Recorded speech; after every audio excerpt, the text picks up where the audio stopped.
Good Monday morning to you. I'm Alexandria Ikomoni. And I'm Redrick Terry. Thanks for joining us for Local 4 News this morning. A surprising turn of events Friday after Colin Richards, the man accused of killing an Iowa State golfer, enters a plea of guilty. Bo Bowman spoke with an attorney who said she's never seen anything like this in her 15-year career.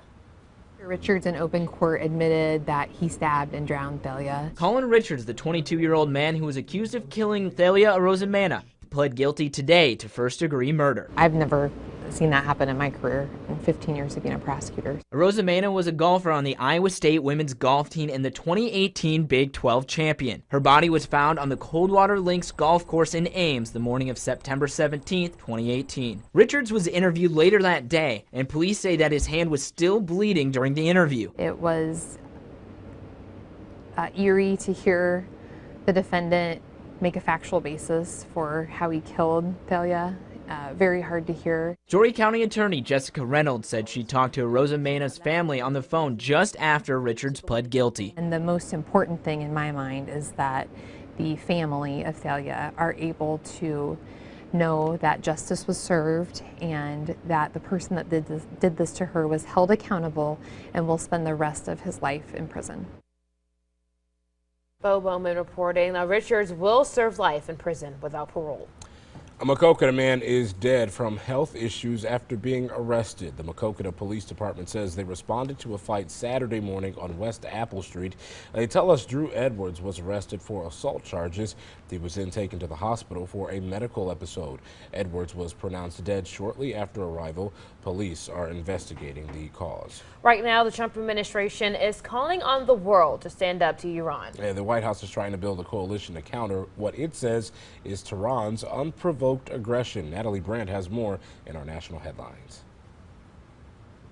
The two ships at the center of the latest standoff between the U.S. and Iran are now anchored off the coast of the United Arab Emirates. The Japanese and Norwegian tankers were damaged by explosions last week as they navigated through the Strait of Hormuz. The world needs to unite against this threat from the Islamic Republic of Iran. The Trump administration insists Iran was behind the attack. Secretary of State Mike Pompeo says President Trump does not want war, but is considering all options. Does that include a military response? Of course, the president will consider everything we need to do. Pompeo has been working to rally U.S. allies against Iran, but to date, only Saudi Arabia and the U.K. have accepted the administration's account of what happened. But you'd think it would be pretty obvious who was responsible for this when we actually have video evidence that shows what the Iranians have been doing. Democrat Adam Schiff says the White House has a credibility problem. There's no question that Iran is behind the attack. The problem is that we are struggling, even in the midst of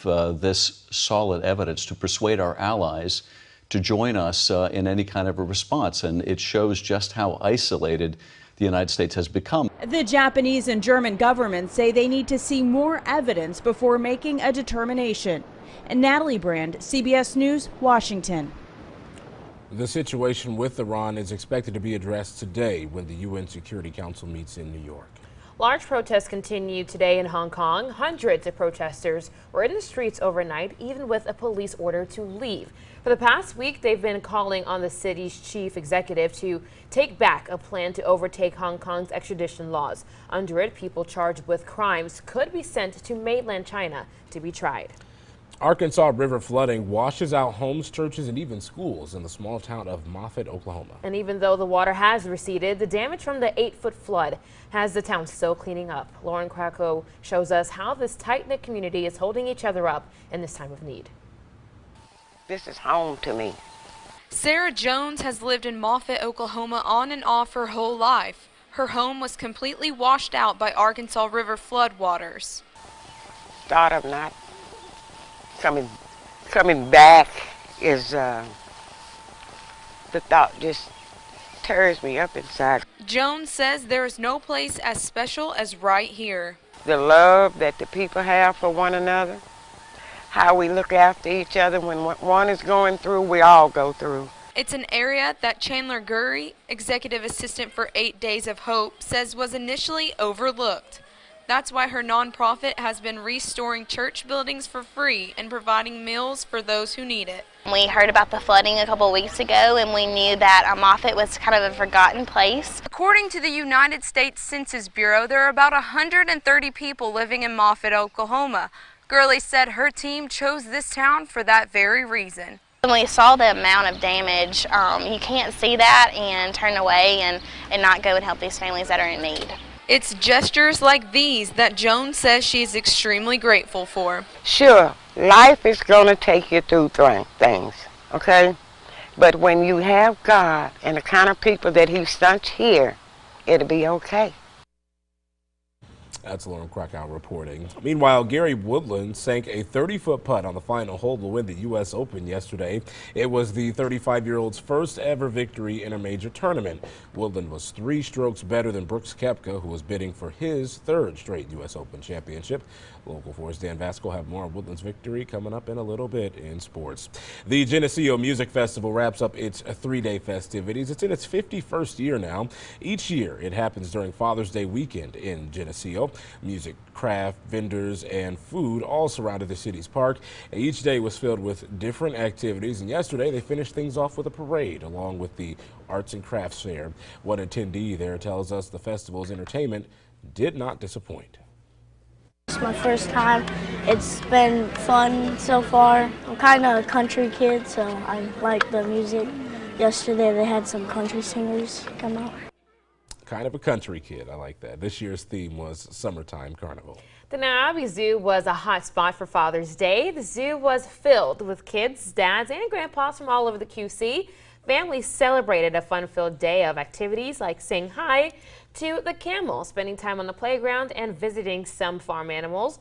One dad told Local 4 News he wanted this special day to be about making his son happy by visiting his all-time favorite animal.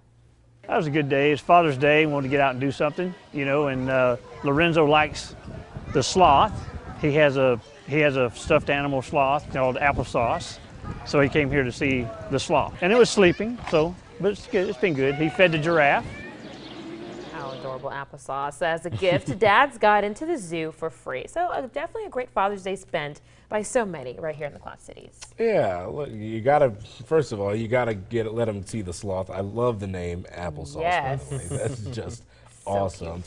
That was a really nice day to be outside. They didn't have to worry about too much as far as sun goes. And Sunday, they didn't have to worry about the rain as much either. Yeah, it was pretty nice out there. Yeah, there was not a whole lot of sunshine at all this No. weekend.